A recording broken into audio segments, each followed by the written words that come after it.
My favorite match tonight was the triple threat match. I thought what they did was incredible. It did go a little too long. This whole fucking show went too long. We didn't get off the air till 12:30. I mean, five of the 10 matches on this shit should have been on Collision. This match should have been, this card should have been a 6-7 match pay-per-view tops. I don't know how many times I gotta fucking repeat myself, and Jesse has to repeat themselves or himself or ourselves that these pay-per-views are too long. I don't understand why they think that 10 matches plus a 90-minute pre-show is necessary in 2025. This show should have been off the air at 10:30. Yet we got all this shit. I mean, look at the matches that we got tonight. We got the first 3 matches: Julia Hart versus Mercedes Moné. On what planet? And we love Julia. And Mercedes is probably one of the best female wrestlers of all time. This is not a pay-per-view match, just based on body of work compared to both ladies in general. In that aspect, it's not a pay-per-view match. Then we got Kyle Fletcher versus Mark Briscoe. This is a Collision Saturday Night Collision match. What is it doing on a pay-per-view for absolutely no fucking reason? No. And then we got the Hurt Syndicate against Big Bill and the Bad Apple. Well, what are we doing here, bro? Kevin Knight versus Will Ospreay. Granted, it was a great match, but I mean, it's an open for Dynamite. Dynamite. Now, Mercedes and Julia Hart. I think that could be and should be a pay-per-view match, but that requires a pay-per-view build. Julia Hart's a former fucking champion. She's no slouch, but the way you presented this match, she's just another, just another flick in the bucket for Mercedes. She was not presented as a credible threat at all. There was no reason on the planet that you made anyone believe that Julia Hart had a snowball's chance in hell at dethroning Mercedes the way that you built Mercedes up at all. If this was weeks upon weeks of story, of segments, of interviews, of build-up, could we see you possibly having Julia dethrone Mercedes? Possibly. It would still be a stretch, but possibly. But no way in hell the way you threw it together at the last minute like this. Nobody believed that bullshit. The learning tree versus the Hurt Syndicate. Get the fuck out of here.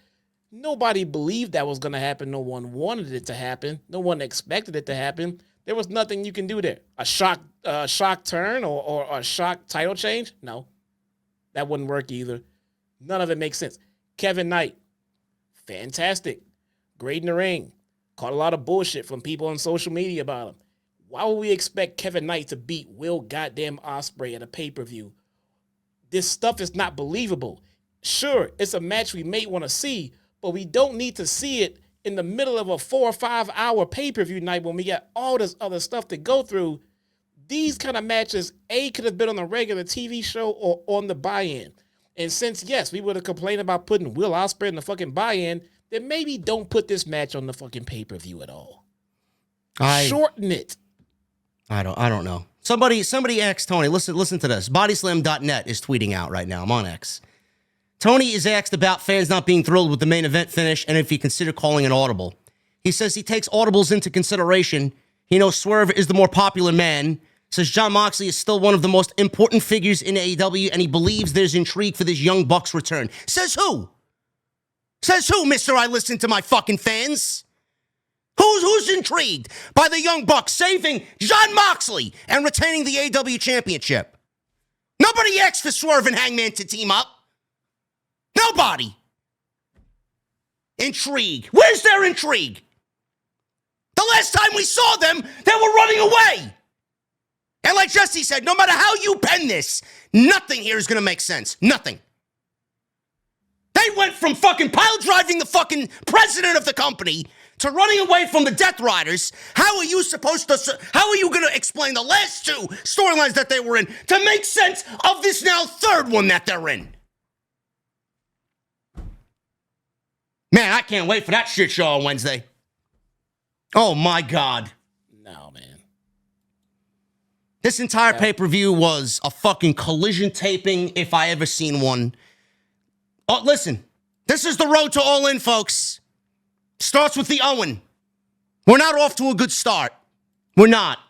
This was the worst, one of the worst. This is probably going to end up being the worst pay-per-view that they've ever done. Probably, just by the ending. Certainly going to be one of the worst pay-per-views of the year. And look, I feel comfortable in saying that because we're on record. Both of us are on record right here on this channel saying AEW are notorious for doing great pay-per-views. Mr. Pay-per-view. They do pay-per-view well. Yeah. They do it well. We complain about the build because the build is traditionally shit. And it makes no sense the way we got to where we are when we get to a pay-per-view. But when the men and women get in the ring and they start working, come 6, 7 o'clock in the evening, pay-per-view time, those lights come on, man, we get a good show. They're going to give us a great goddamn show. But there is nothing to give us with this card. How can you make us invested? How can you make us feel like you have made us feel like we've gotten our $50 worth by giving us the learning tree versus the Hurt Syndicate? When you give us Kevin Knight versus Will Ospreay, that does not feel like pay-per-view worthy material. It feels like we're just sitting around watching Wednesday Night Dynamite. So no matter what they do in the ring at that point, they can tear down the house, but we feel like we're just watching a TV show. And that's exactly what it felt like. So this, to me, was easily the worst pay-per-view they've ever given us. It didn't feel like a pay-per-view. No. Even at the end of it, even after we've seen it all and we've felt everything they've gave us, it didn't feel like a pay-per-view. It felt like you gave us like 3 shows to watch back to back to back. Does nobody there know that these pay-per-views are just fucking blood-sucking from the audience's perspective? I mean, just listen to the crowd by the time Danny Garcia and Adam Cole got to the fucking ring to do their TNT title match. They were absolutely fucking bored out of their minds. 10 matches plus a 90-minute pre-show is absolutely inexcusable. Half of the fucking card that you gave us is inexcusable. I don't understand how nobody there can speak up and make sense of anything there to hopefully usher in some change. Every match that I seen tonight, bro, I swear to God, man, by the time 9:30, 10 o'clock rolled around, I was done. Every single match feels the fucking same. Every single pro wrestler on this show tonight is doing fucking Canadian destroyers and pile drivers and the same fucking kickouts at 2 9/10. I'm like, bro, please. By the time we got to the main event, out of every fucking match on this show, the one match that didn't need a headlock gave us a fucking headlock and a rest hold. Yeah. Holy shit, man. Commentary is pointing it out. Holy shit, man. The company just gives you 10 matches, all mirroring the fucking same shit that you seen in the previous match. How am I supposed to sit there and find myself emotionally invested when I'm watching a rerun of 10 fucking matches? Yet I'm the one, Jesse's the one that hates the fucking company.